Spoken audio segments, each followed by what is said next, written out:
presenta nuestra hermanita Milcia Aguilar, la princesa del Señor, con el arpa del hermano Saúl Gómez, su segunda producción para Cristo Jesús.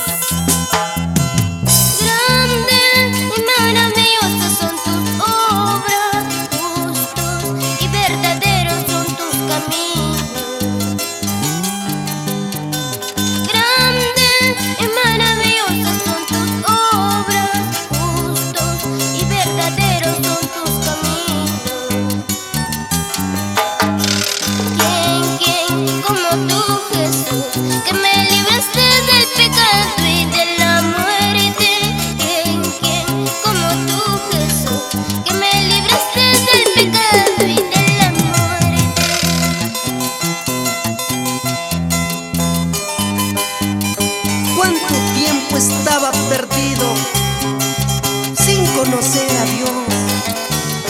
Ahora que conozco a Dios, te doy todo mi corazón.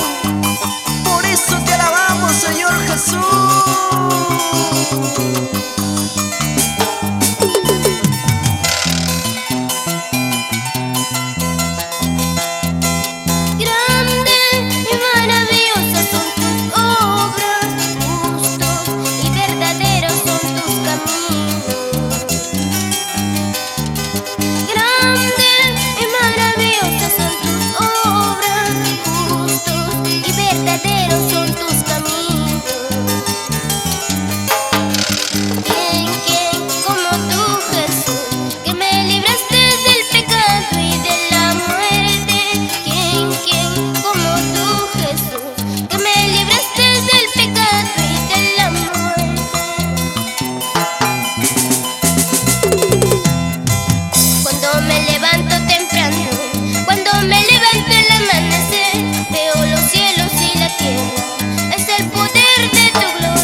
Así nos gozamos con la voz, la princesa, sierva del Señor, Milcia Aguilar.